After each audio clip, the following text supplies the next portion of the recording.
Hello, I'm going to read Alfie and the Birthday Surprise by Shirley Hughes. This is one of my favourite authors, and there are many more Alfie books. There's a collection, in fact, so if you like this one, there are more for you to find out about.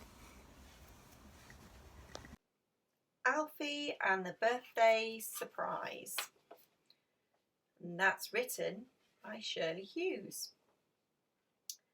Alfie lived in the city with his mum and dad and his little sister Annie Rose. Right across the street lived their good friends, the McNallys. There was Bob and Jean McNally and their daughter Maureen and their old cat Smoky. Every morning when Maureen set off to school and Bob McNally went to catch his bus to work, they waved to Alfie and Annie Rose, and Alfie and Annie Rose waved back. Smoky was always there to see them off, and on fine evenings he would sit on the wall for a long time waiting for them to come back. Alfie's cat Chessie and Smoky were not good friends.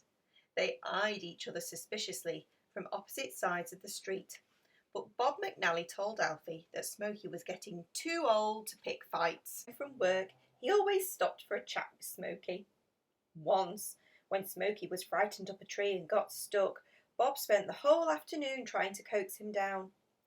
"Oh, it's his back legs, you see," Bob told Alfie. "I'm afraid he's not as young as he used to be." His favourite place, by the kitchen radiator, or dozing in a patch of sunlight. But in the evenings he would jump onto Bob McNally's lap and they would watch television together. Smoky never wanted to play. When Alfie was visiting the McNallys, he would try pulling a piece of string across the floor and twitching the end, hoping that Smoky would chase after it. But Smoky only opened one slit of an eye, cocked his ears half-heartedly, and went back to sleep. If Alfie picked him up, he made bad-tempered noises, which meant he wanted to be left alone. Smoky just wanted to sleep and sleep. One morning, Maureen came over to Alfie's house before breakfast. She was really sad. She told them that Smoky had died in the night. "He was nearly as old as I am," Maureen told them tearfully, "and that's pretty old for a cat." Alfie was sad about Smoky being dead. "We won't see him again, will we?" he said to his mum. "Why did Smoky have to be dead?" he wanted to know. "Well, he was very old and tired and had come to the end of his life," said Mum. "But it was a happy life and we'll all remember him fondly." Smoky was buried under a bush in the McNally's back garden. Maureen made a memorial for him in her woodwork class at school. Alfie helped to put it up. She had written on it in beautiful writing, "In memory of Smoky, a good friend."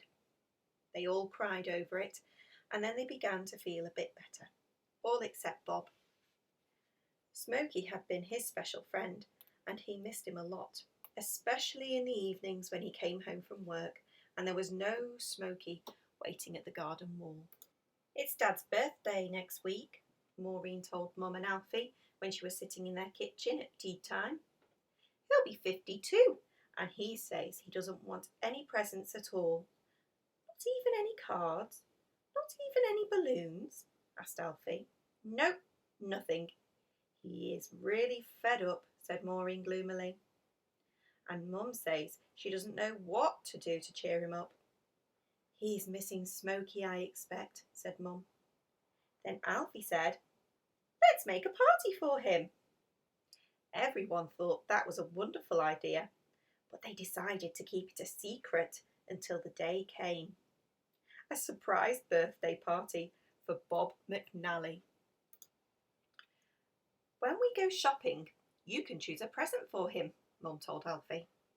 They looked at a great many things until they decided on a smart pair of red socks, Alfie's favourite colour.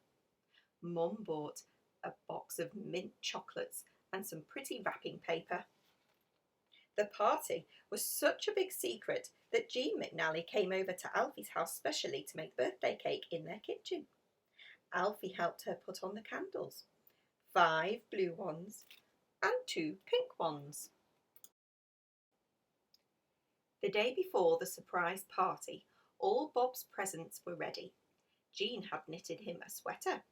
Mum and Dad had bought him a pot plant, and Annie Rose was giving him a jug with the pictures of moons and stars on it. "What's your present?" Alfie asked Maureen. But she just looked mysterious and said she wasn't telling. Not yet. "I'll let you know this evening," she promised. Annie Rose was already asleep, and Alfie was in his dressing gown having a story when Maureen rang the doorbell. She was carrying a basket tied up with string. "Is that the present?" asked Alfie, very excited. "Yes." "You can see inside if you like," said Maureen. She put the basket down carefully in the middle of the floor and undid the string. Then she lifted the lid just a little tiny bit. Alfie looked inside. It was something alive. He saw 2 very bright eyes and a pink nose with white whiskers, and then a soft paw shot out and patted his finger. "Oh, Maureen, it's a kitten," said Mum. "I got him from a friend at school," said Maureen, beaming. "Will you look after him till tomorrow? It's got to be a real surprise." "Oh, yes," shouted Alfie. Mum said that they could, as it was just for one night. "But we'll have to be careful that Jessie doesn't meet him, or she might be jealous," she told Alfie. "The kitten can sleep in my room," said Alfie. That night, Alfie and the kitten settled down together, or tried to settle down. It wasn't very easy because the kitten kept patting the edge of Alfie's quilt and trying to climb up it. Then he got onto the bed and started a game of hide and seek. At last, he curled up and went to sleep. Alfie loved feeling him at the end of his bed, but he would not have wanted him there every night. The next day, after Bob had gone to work, they were very busy going to and fro across the street and getting the party ready. Alfie and Maureen fed the kitten and put him in his basket. They hid him in a little room where the McNallys kept their washing machine. At first, the kitten did not like being in there. "Don't worry, it won't be for long," whispered Alfie. Soon the kitten stopped scratching and was quiet.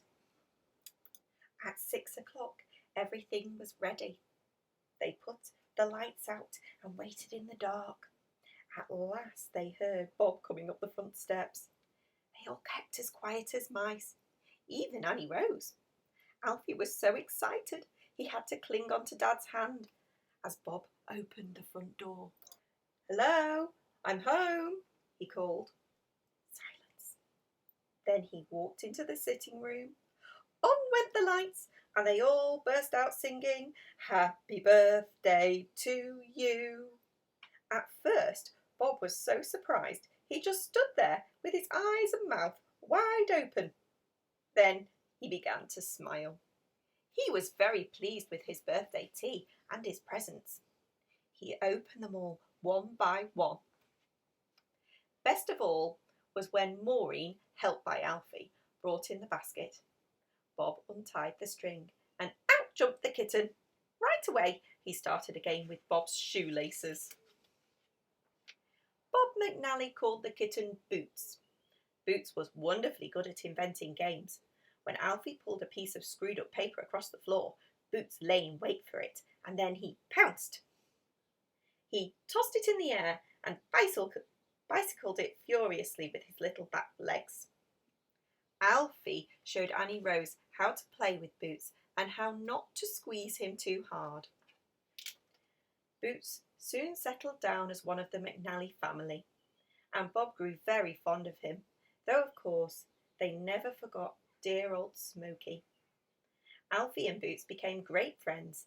Alfie was quite sure that Boots remembered how once, before the McNally's birthday surprise, he had slept the whole night on the end of Alfie's bed.